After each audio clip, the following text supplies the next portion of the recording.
សូមជម្រាបសួរប្រិយមិត្តទាំងអស់គ្នាបាទសូមស្វាគមន៍មកកាន់កម្មវិធីបច្ចុប្បន្នភាពអាមេរិកាំងនៅថ្ងៃនេះថ្ងៃសុក្រទី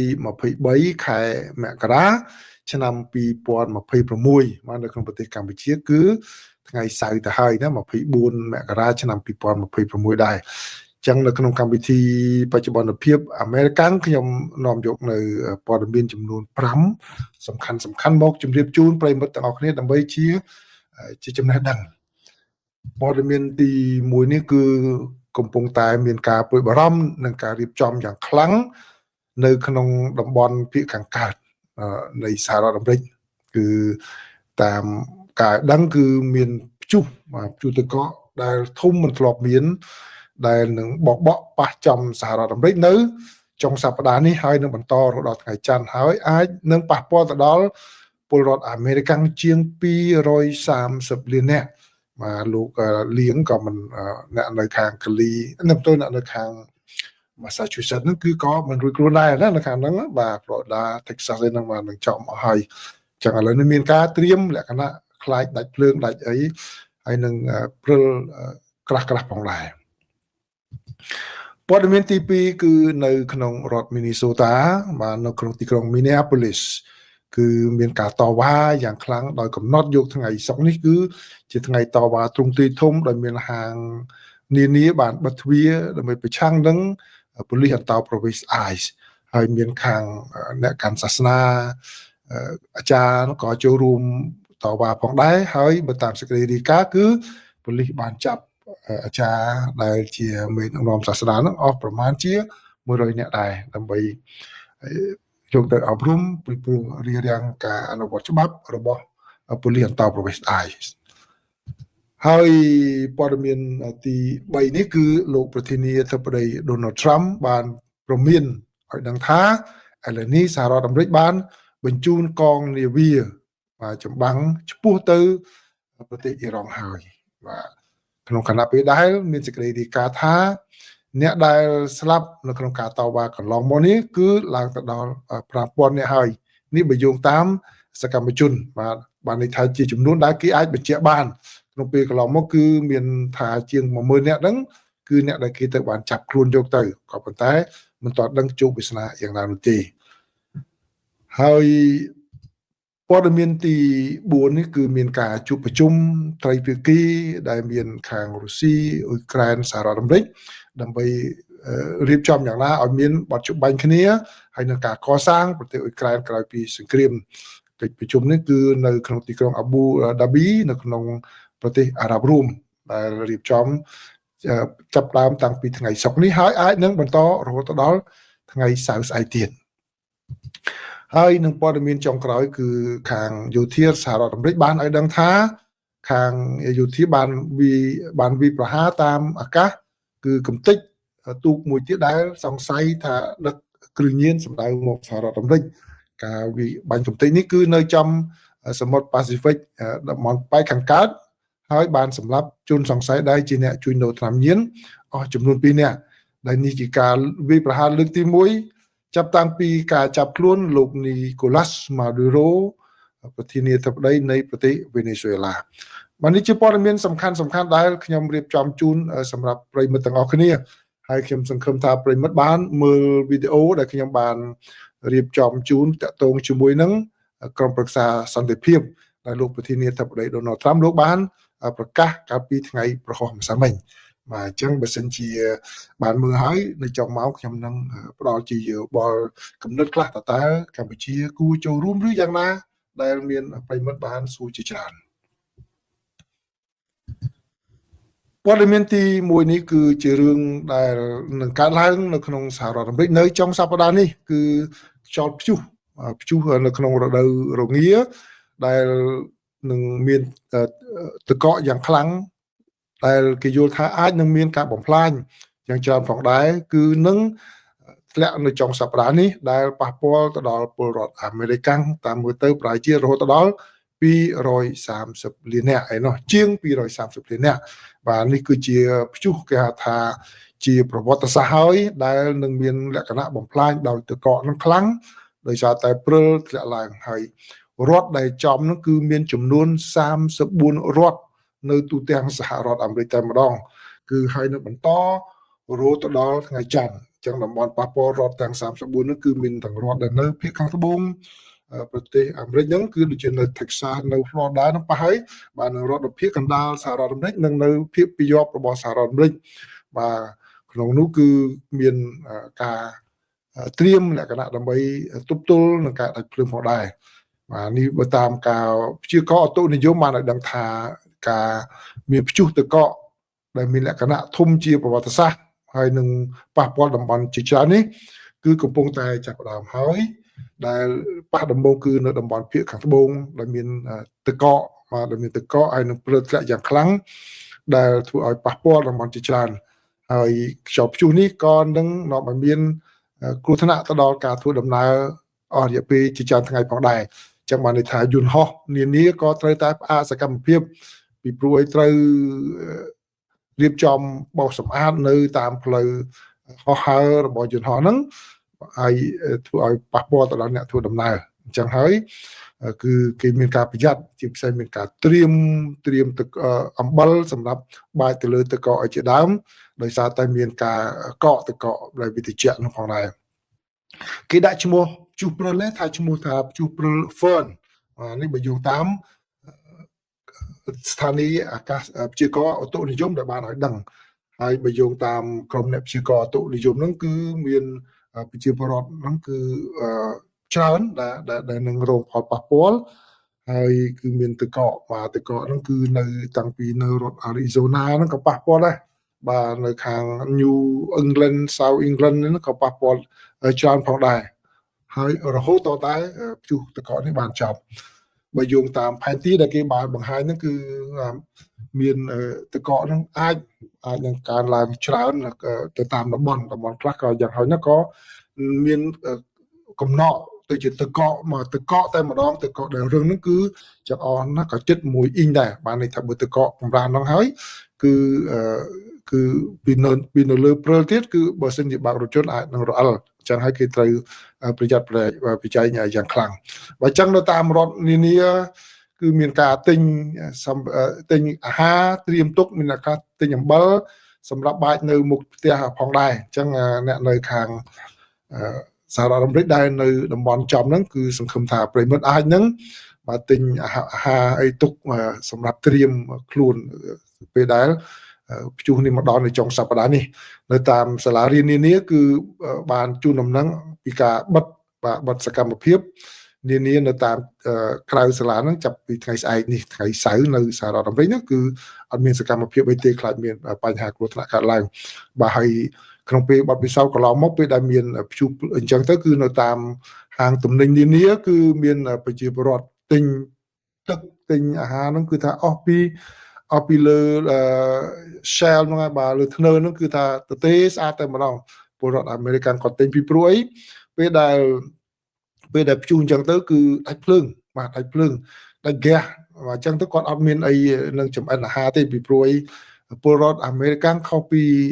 ពលរដ្ឋនៅកម្ពុជាគឺនៅក្នុងផ្ទះនីមួយៗហ្នឹងភាគច្រើនសឹងតែ 99.99% អត់មានអាងស្តុកទឹកនៅក្នុងផ្ទះទេបាទអត់មានអាងស្តុកទឹកក្នុងផ្ទះទេអ្នកនៅក្នុងទីក្រុងគឺអាងតែបើកក្បាលម៉ាស៊ីន Robinet មកគឺទឹកចេញតែម្ដងមកឲ្យមួយទៅបើកាលណាអត់មានស្តុកអញ្ចឹងគឺក្នុងពេលកន្លងមកដូចខ្ញុំធ្លាប់ទិញធុងទុកហើយបើកទឹកទុកទៅសម្រាប់មួយពេលដែលដាច់ទឹកដាច់ភ្លើងហ្នឹងបាទហើយអ្នកខ្លះគាត់អត់មានអីភ្លើងអត់មានអីចម្អិនអាហារអ្នកខ្លះក៏ទិញអាហារត្រៀមអញ្ចឹងទៅហើយក៏ទិញចង្ក្រានហ្គាសទូចនឹងត្រៀមបាទអញ្ចឹងសង្ឃឹមថាប្រិមិត្តស្ដាប់កម្មវិធីនេះដែលនៅចំតំបន់ប៉ះពាល់ជាពិសេសលោកលៀងនៅកន្លែងហ្នឹងបង Richard អីហ្នឹងបាទបង Richard លោកលៀងលោកនៅណា Richard លោកលៀងលោកប៊ុនហៀងអីហ្នឹងបានសិតតំបន់ចំហ្នឹងណាបាទប៊ុនហៀងសិននៅតំបន់ចំសង្ឃឹមថាត្រៀមខ្លួនបានល្អកុំឲ្យមានបញ្ហាអ្វីកើតឡើងណាថែរក្សាសុខភាពstay warm អូខេបាទអញ្ចឹងនេះជាព័ត៌មានទី1ហើយព័ត៌មានទី2នេះគឺជាសេចក្តីរាយការណ៍របស់ទីភ្នាក់ងារសារព័ត៌មាន Reuters បាទ Reuters បានឲ្យដឹងថាគឺនៅថ្ងៃសុក្រនេះមានការតវ៉ាប្រឆាំងនឹងប៉ូលីសអន្តោប្រវេសន៍ ICE បន្ទាប់ពីប៉ូលីសបានចាប់ mà chập nè bu nó chỉ cho nè phòng đá hay cứ cả tàu ván nó cứ miền cải cái việc này chỉច្រើនតែម្ដងបើនេះបើយោងតាមអ្នកដែលរៀបចំបាតកម្មនឹងគឺមានហាងមួយចំនួនបិទទ្វារមិនលក់ដូរទេមានប្រជាពលរដ្ឋចេញមកតវ៉ាមានអ្នកបួសហ្នឹងបាទអាចារ្យហ្នឹងគាត់ច្រៀងចេញមកច្រៀងចម្រៀងដើម្បីក្រុមទិសស្លោកមួយដែលហៅថា Ice Out បាទសូមឲ្យប៉ូលីសអន្តោប្រវេសន៍ស្អាយចេញពីទីក្រុងរបស់ពួកគេទៅបាទក្រោយពីមានការចាប់ជនអន្តោប្រវេសន៍ដែលខុសច្បាប់ខាងពេលកន្លងមកហើយមានជាពិសេសគឺនៅពេលដែលធ្វើប្រតិបត្តិការនោះបានបាញ់សម្លាប់ស្ត្រីម្នាក់ដែលមានកូន3នាក់នោះហើយពេលដែលគាត់យករថយន្តទៅប៉ះពាល់នៅមុខខាងក្បួនរបស់ប៉ូលីស ICE ប៉ូលីស ICE ក៏បានបាញ់គាត់ស្លាប់អញ្ចឹងធ្វើឲ្យកំហឹងនោះកើតឡើងកាន់តែខ្លាំងតែម្ដងឥឡូវនេះមានការតវ៉ារហូតដល់មានការចាប់មកចាប់ខ្លួនចាប់អីបើយោងតាមអ្នករៀបចំបាតកម្មគាត់ថាអាចារ្យដែលទៅបានប៉ូលីសចាប់ខ្លួននោះគឺមានប្រហែលជា100នាក់បាទ100នាក់ដែលចេញមកច្រៀងតវ៉ាប្រឆាំងហ្នឹងក៏ប៉ូលីសចាប់យកទៅអប់រំផងដែរគឺប៉ូលីសដែលចាប់នោះគឺប៉ូលីសមូលដ្ឋានណាប៉ូលីសមូលដ្ឋានដែរគាត់រក្សាសណ្ដាប់ធ្នាប់នៅទីនោះបានចេញមកចាប់ខ្លួនផងដែរអញ្ចឹងបើតាមសេចក្តីរាយការណ៍ដឹងថានៅទូទាំងរដ្ឋតែម្ដងគឺបារ restaurant ហាងទំនិញនានាគឺបិទទ្វារមួយថ្ងៃនេះបាទអញ្ចឹងអ្នកនៅ Minnesota យ៉ាងម៉េចដែរមាននៅចំតំបន់កន្លែងបិទទ្វារនឹងទេបាទបើមានធ្វើ comment ចែករំលែកព័ត៌មានហ្នឹងរូបថតឲ្យមើលផងបាទពីព្រោះបើយកតាមអ្នករៀបចំគាត់ថាហាងទំនិញបារអីជាច្រើនហ្នឹងគឺបិទដើម្បីជាការចូលរួមក្នុងការតវ៉ាជាមួយគ្នាហើយក៏មានអ្នកដែលធ្វើការនៅខាងអាកាសយានដ្ឋានហ្នឹងគឺក៏គេមានការអំពាវនាវឲ្យចូលរួមផងដែរដើម្បីឲ្យបានជាកម្លាំងជាមួយគ្នាហើយបើយោងតាមលោកចៅហ្វាយក្រុងវិញគឺលោក Jacob Frey បាទដែលជាអ្នកដែលត្រូវបានរដ្ឋាភិបាលចោទប្រកាន់ផងដែរក្រសួងយុតិធម៌ចោទប្រកាន់ពីបទរារាំងការអនុវត្តច្បាប់របស់ប៉ូលីសអន្តោប្រវេសន៍នៅទីនោះបាទក៏គាត់បាននិយាយឲ្យដឹងផងដែរអំពីការដែលចូលរួមដើម្បីជាការប្រឆាំងជាមួយនឹងរដ្ឋាភិបាលសហព័ន្ធដែលបន្ថែមកម្លាំងប៉ូលីសអន្តោប្រវេសន៍ស្អាយទៅតំបន់នោះបាទអញ្ចឹងអ្នកដែលរៀបចំសហគមន៍អ្នកដែលរៀបចំសហគមន៍គឺ Miguel Hernandez បាទដែលជាអ្នករៀបចំបាតកម្មនោះគឺបានឲ្យដឹងថាគឺមានការដាក់ចេញនៅក្បួនបាតកម្មយ៉ាងច្បាស់លាស់ក្នុងការធ្វើយ៉ាងណាឲ្យអាជ្ញាធរបានដឹងនៅការមិនពេញចិត្តរបស់ពួកគេដែលជំទាស់នឹងការចូលចាប់មនុស្សដោយមិនត្រឹមត្រូវនៅក្នុងទីក្រុង Minneapolis បាទនេះគឺជាសេចក្តីរាយការណ៍របស់ទីភ្នាក់ងារសារព័ត៌មាន Reuters ណាទាក់ទងជាមួយនឹងការតវ៉ាប្រឆាំងនឹងប៉ូលីសអន្តោប្រវេសន៍ ICE ហើយព័ត៌មានទី3គឺជាសេចក្តីរាយការណ៍របស់សារព័ត៌មាន NBC News បាទ NBC News បានរាយការណ៍ឲ្យដឹងថាលោកប្រធានាធិបតី Donald Trump បានព្រមានថាគឺមានកងនាវារបស់សហរដ្ឋអាមេរិកមួយកងយ៉ាងធំឥឡូវនេះកំពុងតែធ្វើដំណើរឆ្ពោះទៅប្រទេសអ៊ីរ៉ង់ហើយស្របពេលដែលក្រុមសកម្មជនការពារសិទ្ធិមនុស្សដែលនៅខាងក្រៅប្រទេសរបស់ខាងអ៊ីរ៉ង់នោះបានឲ្យដឹងថាគឺមានអ្នកស្លាប់ដែលគេអាចបញ្ជាក់បានហ្នឹងគឺលើសពី 5,000 អ្នកហើយក្នុងការតវ៉ាប្រឆាំងនឹងការដឹកនាំនៅក្នុងប្រទេសអ៊ីរ៉ង់ក្នុងរយៈពេលប្រមាណសប្តាហ៍កន្លងមកនេះហើយលោកប្រធានាធិបតីសហរដ្ឋអាមេរិកលោក Donald Trump បាននិយាយថាឥឡូវហ្នឹងគឺមានការផ្អាកការសម្លាប់គឺអ្នកដែលគេចាប់ដោយសារតវ៉ាបាតកម្មហ្នឹងគឺគម្រោងគឺត្រូវព្យួរកចំនួន800នាក់ក៏ប៉ុន្តែលោកត្រាំថាឥឡូវហ្នឹងគឺរដ្ឋាភិបាលអ៊ីរ៉ង់បានបញ្ឈប់សកម្មភាពនឹងហើយបាទបើសិនជាមិនបញ្ឈប់ទេគឺលោកអាចនឹងបើកការវាយប្រហារទៅលើប្រទេសអ៊ីរ៉ង់បានក៏ប៉ុន្តែមេដឹកនាំនៅក្នុងទីក្រុងតេហរ៉ង់បាទវិញគាត់បាននិយាយនៅថ្ងៃសុក្រនេះគាត់ច្រានចោលនៅអ្វីដែលលោកប្រធានាធិបតីនិយាយថាជារឿងមួយកុហកទេមិនពិតទាំងសោះតែម្ដងគឺมันមានការគម្រាមកំហែងមិនមានការដែលគ្រោងសម្រាប់អ្នកទាំងអស់នោះទេអត់មានដូច្នោះឡើយពីព្រោះលោកតាមលោកថាបើសិនជាហ៊ានតែសម្រាប់គឺលោកនឹងចាត់វិធានការបាទយោធាដោយលោកបញ្ជាឲ្យវាប្រហារតែម្ដងក៏ប៉ុន្តែ ខាងអេរ៉ង់ថាអត់ទេអត់មានទេបាទហើយលោកប្រធាននេះទៅប្តីបានបញ្ជាក់ថាយើងមានកងនាវាចម្បាំងដែលកំពុងឈ្មោះទៅទីដៅនោះហើយក៏ប៉ុន្តែប្រហែលជាយើងមិនប្រើប្រាស់នៅឡើយទេបាទគឺកងកម្លាំងរបស់សហរដ្ឋអាមេរិកដ៏ធំណាស់កំពុងធ្វើដំណើរទៅអ៊ីរ៉ង់ហើយកំពុងតែចាំមើលថារឿងអ្វីកើតឡើងក៏ប៉ុន្តែលោកប្រធាននាយកប្តីបានបញ្ជាក់ថារហូតមកដល់ពេលនេះអត់ទាន់មានរឿងអាក្រក់អ្វីកើតឡើងនោះទេបាទគឺក៏ប៉ុន្តែគឺនាវានៅតែឈ្មោះទៅទិសនោះដដែលបាទហើយបើតាមមន្ត្រីរបស់សហរដ្ឋអាមេរិកមួយរូបបាននិយាយកាលពីសប្តាហ៍មុនដែរថាយោធារបស់សហរដ្ឋអាមេរិកពិតជាបានបញ្ជូនបាទកងនាវាប្រយុទ្ធចំនួន1កងផងដែរសម្ដៅទៅតំបន់មជ្ឈិមបូព៌ាក៏ដូចជាមានការបញ្ជូនយន្តហោះចម្បាំងហើយនឹងប្រព័ន្ធការពារបាទដែនអាកាសសម្រាប់ការបាញ់ពីដីទៅអាកាសផងដែរនេះបើយោងតាមមន្ត្រីរបស់សហរដ្ឋអាមេរិកមន្ត្រីយោធាសហរដ្ឋអាមេរិកណាក៏ប៉ុន្តែខាងអ៊ីរ៉ង់វិញក៏បាននិយាយថាឥឡូវនេះគឺសម្រាប់ធ្នាប់បានវិលត្រឡប់មកវិញហើយនៅទូទាំងប្រទេសគឺក្រោយពីមានការតវ៉ាយ៉ាងខ្លាំងដែលបានចាប់ផ្ដើមតាំងពីចុងខែធ្នូមកឥឡូវនេះគឺស្ថានភាពមិនអាចមានអ្វីដែលរីករាលដាលធំទៀតនោះទេបាទនេះគឺជាអ្វីដែលសារព័ត៌មាន Reuters បានសំទោសសារព័ត៌មានNBC ក៏បានរាយការណ៍ឲ្យដឹងណាបាទ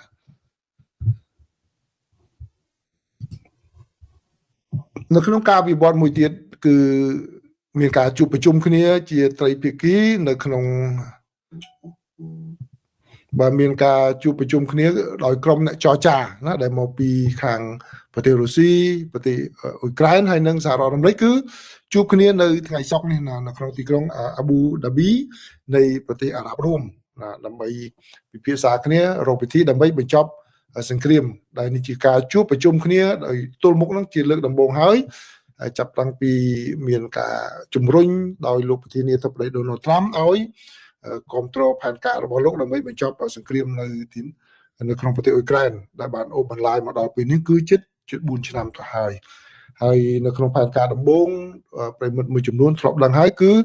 ពេលដែលផែនការរបស់រដ្ឋបាលលោកត្រាំចេញដំបូងគឺទៅបានរុស្ស៊ីស្វាគមន៍ក៏ប៉ុន្តែគេយល់ថាដូចជាលក្ខណៈគ្រប់គ្រងរុស្ស៊ីពេកបាទពេលនោះក៏មានការធ្វើផែនការសន្តិភាពជាលើកទី2ហើយជាលើកទី2គឺកាត់បន្ថយមកក៏ប៉ុន្តែរុស្ស៊ីមើលឃើញថាដូចជាងាកទៅខាងអឺរ៉ុបខ្លាំងពេកបាទអញ្ចឹងដូច្នេះវារកចំណុចរួមមិនតាន់ឃើញទេហើយដូច្នេះបានមានការជួបប្រជុំគ្នាព្រមព្រៀងជួបប្រជុំគ្នាដោយក្រុមអ្នកចរចាត្រីភាគីនឹងតាំងពីថ្ងៃសុក្រមកហើយអាចនឹងបន្តនៅថ្ងៃសៅរ៍ទៀតបាទនេះបើយោងតាមការបញ្ជាក់របស់លោកប្រធានាធិបតីនៃប្រទេសអ៊ុយក្រែនលោក Volodymyr Zelensky លោកបាននិយាយថាបញ្ហាដែលនៅសល់ដែលត្រូវពិភាក្សាគ្នាគឺតាក់ទងជាមួយនឹងបញ្ហាបែងចែកទឹកដីថាតើត្រូវឲ្យមូស្គូនៅត្រឹមណាហើយខាងមូស្គូវិញក៏ថាគាត់នៅតែមិនបោះបង់ចោលនៅការទាមទាររបស់គាត់ទេគឺគាត់ចង់បានតំបន់ដុនបាសទាំងមូលតែម្ដងការនេះមានន័យថាមិនមានន័យថាទាហានរបស់អ៊ុយក្រែនត្រូវតែដកចេញពីតំបន់ដុនបាសជាពិសេសនៅផ្នែកជាយុទ្ធសាស្ត្រមួយចំនួនដែលរុស្ស៊ីបានចំណាយពេលជាង1ឆ្នាំទៅហើយវាមិនបែកអញ្ចឹងឥឡូវក្រោយពីចរចាគ្នារុស្ស៊ីថាដកចេញទៅបាទតំបន់យុទ្ធសាស្ត្រហ្នឹងគឺបកគលមកឲ្យរុស្ស៊ីទាំងសងនៅតំបន់ដុនបាសហ្នឹងតែម្ដងហើយក៏ដូចជាការជជែកគ្នាអំពីការគ្រប់គ្រងនៅរោងចក្រនុយក្លេអ៊ែរ Zaporizhzhia ផងដែរអញ្ចឹងការជជែកមកដល់ពេលនេះគឺមិនទាន់ដឹងលទ្ធផលនៅឡើយទេនៅថ្ងៃស្អែកនឹងមានការជួបប្រជុំគ្នាទៀតក៏ប៉ុន្តែលោកប្រធានាធិបតីនៃប្រទេសអ៊ុយក្រែនលោក Volodymyr Zelensky ក៏ថាវានៅជារឿងមួយនៅមិនទាន់ដល់ពេលតែក្នុងការនិយាយថាតើលទ្ធផលនឹងសម្រេចបានយ៉ាងណាទេមកនៅឆាប់ពេកនៅក្នុងការទាញការសន្និដ្ឋានណាមួយឲ្យបានដឹងច្បាស់ថាលទ្ធផលនឹងអាចសម្រេចបានឬមិនសម្រេចបានបាទអញ្ចឹងគឺឥឡូវនេះគឺខាងអ៊ុយក្រែនហាក់ដូចជាទទួលបាននូវការធានាច្រើនខាងផ្នែកសន្តិសុខទៅដល់ប្រទេសអ៊ុយក្រែននៅក្នុងករណីដែលមានការចរចាមានការសម្រេចបាននៅបទជប់បាញ់គ្នាអញ្ចឹងដូច្នេះឥឡូវជាបញ្ហាសំខាន់គឺនៅលើទឹកដីថាតើអ្នកណាគ្រប់គ្រងនៅកន្លែងណាឯកន្លែងណាអនាគតកន្លែងណាគឺនឹងត្រូវពិភាក្សាគ្នានៅពេលនេះបើជាគោលការណ៍ ហើយព័ត៌មានចុងក្រោយបាទព័ត៌មានចុងក្រោយនេះគឺបើយោងតាមយោធារបស់សហរដ្ឋអាមេរិកបានឲ្យដឹងថាខ្លួនបានបាញ់ពន្លិចនាវាមួយគ្រឿងទៀតហើយនៅតំបន់សមុទ្រប៉ាស៊ីហ្វិកខាងកើតដែលសង្ស័យថាបានដឹកគ្រឿងញៀនសម្ដៅមកសហរដ្ឋអាមេរិកហើយបើតាមយោធារបស់សហរដ្ឋអាមេរិកគឺការវាយប្រហារនោះបានសម្រាប់មនុស្សអស់ចំនួន2នាក់ដែលជិះនៅលើទូកនោះដែលគេសង្ស័យថាដឹកគ្រឿងញៀនសម្ដៅមកសហរដ្ឋអាមេរិកនេះគឺជាការកត់សម្គាល់ថាជាការវាយប្រហារលើកទី1ហើយចាប់តាំងពីសហរដ្ឋអាមេរិកបានចាប់ប្រធានាធិបតីនៃប្រទេសវេណេស៊ុយអេឡានីកូឡាសម៉ាឌូរ៉ូមកឲ្យប្រឈមមុខនឹងការកាត់ទោសនៅឯតុលាការក្នុងទីក្រុងញូវយ៉ករបស់សហរដ្ឋអាមេរិកមកហើយគឺជាការវាយប្រហារមួយដែលសហរដ្ឋអាមេរិកបានដាក់មកក្នុងពេលកន្លងមកតាំងពីខែកញ្ញាមកគឺមិនទាន់បានបញ្ចប់នៅឡើយទេណាបើទោះបីជានៅពេលនេះគឺសហរដ្ឋអាមេរិកជាមួយនឹងថ្នាក់ដឹកនាំថ្មីនៅក្នុងប្រទេសវេណេស៊ុយអេឡាហាក់ដូចជាកំពុងតែធ្វើការជាមួយគ្នានឹងក៏ដោយបាទបើយោងតាមវីដេអូដែលបានបង្ហោះនោះគឺបានថាទឹកកប៉ាល់សំទោសទូកនោះបានបើកនៅក្នុងទឹកនោះហើយពេលដែលបាញ់ទៅគឺបាទទូកនោះបានឆេះជាអណ្ដាតភ្លើងតែម្ដងហើយសហរដ្ឋអាមេរិកបានហៅថាពួកគេទាំងពីរនោះគឺជាភេរវករថ្នាំញៀនដែលដឹកថ្នាំញៀនសម្ដៅមកសហរដ្ឋអាមេរិកបាទនេះគឺជាព័ត៌មានសំខាន់ដែលបាទខ្ញុំរៀបចំជូនសម្រាប់ប្រិយមិត្តទាំងអស់គ្នាអញ្ចឹងសង្ឃឹមថាប្រិយមិត្តបានអានបានស្ដាប់វីដេអូមិនស្ដាប់គឺទស្សនាតែម្ដងខ្ញុំយកវីដេអូតែម្ដងមកអត់ធ្វើកម្មវិធីបច្ចុប្បន្នភាពអន្តរជាតិទៅមានពេលធ្វើវីដេអូបាទឲ្យវីដេអូមើលពីរឿងពេលដែលលោកប្រធានាធិបតីប្រកាសអំពីក្រុមប្រឹក្សា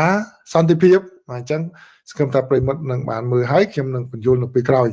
ហើយមួយទៀតនោះគឺវីដេអូពាក់ព័ន្ធជាមួយនឹងស្ថានទូតអាមេរិកដែលបានជួលដំណឹងអំពីការចេញទិដ្ឋាការអន្តោប្រវេសន៍បាទបើយោងតាមក្រសួងការបរទេសរបស់សហរដ្ឋអាមេរិកគឺក្នុងអំឡុងពេលដែលផ្អាកដើម្បីពិនិត្យមើលគោលនយោបាយបន្ថែមទៀតហ្នឹងគឺនៅតែណាត់អ្នកដែលត្រូវមកធ្វើអន្តោប្រវេសន៍ហ្នឹងគឺនៅតែណាត់ជាមួយនឹងស្ថានទូតអីហ្នឹងមកសម្ភាសបាននៅឡើយទេគ្រាន់តែសម្ភាសហើយធ្លាក់ជាប់អីចេញទិដ្ឋាការមិនគេអត់ទាន់ចេញឲ្យបាទគឺរងចាំរហូតដល់ក្រសួងការបរទេសសហរដ្ឋអាមេរិកពិនិត្យមើលគោលនយោបាយគោលការណ៍ថ្មីហ្នឹងចប់សិនបានថាឲ្យមកឬមិនមកបានចេញទិដ្ឋាការជូនក្រោយណាអញ្ចឹងដូច្នេះអ្នកដែលទទួលបានការណាត់ពីសហរដ្ឋអាមេរិកពីសន្ទូតសហរដ្ឋអាមេរិកហ្នឹងគឺអញ្ជើញទៅសម្ភាសធម្មតាក៏ប៉ុន្តែកុំរំពឹងថាអូគេហៅខ្ញុំសម្ភាសចាប់បានគេឲ្យទៅហើយនៅទេគេពិនិត្យមើលគោលការណ៍សិនហើយគោលការណ៍នោះគឺសាមញ្ញទេលោកប្រធានាធិបតីលោកចង់ធានាឲ្យច្បាស់ថាអ្នកដែលអញ្ជើញមកសហរដ្ឋអាមេរិកនៅនេះគឺមានលុយខ្លួនឯងមកនៅសហរដ្ឋអាមេរិកនេះគឺបានន័យថាយើងជាអ្នកទូធាមកនៅសហរដ្ឋអាមេរិកឬក៏កូនអាចចិញ្ចឹមបានបាទឬក៏អ្នកណាដែលធានាយើងហ្នឹងបើថាស្វាមីយើងឬក៏ភរិយាយើងដែលយកយើងមកនឹងអាចធានាយើងចិញ្ចឹមយើងបានមិនមកដល់សូមជំនួយពីរដ្ឋាភិបាលសហរដ្ឋអាមេរិកនេះគឺជាអ្វីដែលជាចំណុចសំខាន់ដូច្នេះពាក្យកន្លឹះនេះគឺការដែលចូលបច្ចុប្បន្ននេះគឺផ្អាកទេមិនមែនជាការបិទទេកុំមានការបកស្រាយច្រឡំផ្អាកមករយៈដូច្នេះវាអាចបើកនៅជាខែក្រោយអីទៀតអីយ៉ាងម៉េចយ៉ាងម៉ានឹងនៅចាំមើលសិនណាតើគោលនយោបាយហ្នឹងធ្វើឡើងចប់ទៅពេលណាអញ្ចឹងកម្ពុជាក៏មានស្ថិតនៅក្នុងចំណោមប្រទេស75នឹងដែរបាទថៃក៏ចូលក្នុងនឹងដែរឡាវហើយនិងភូមាបាទហើយអញ្ចឹងប្រិមិត្តនឹកខ្ញុំបានរៀបចំជាវីដេអូជូនប្រិមិត្តដែរខ្ញុំអានជូនអញ្ចឹងសូមអញ្ជើញទៅស្ដាប់នៅក្នុងពេលហ្នឹងណាបាទអញ្ចឹងសម្រាប់អ្នកដែលទទួលព័ត៌មានសូមអរគុណសូមជម្រាបលា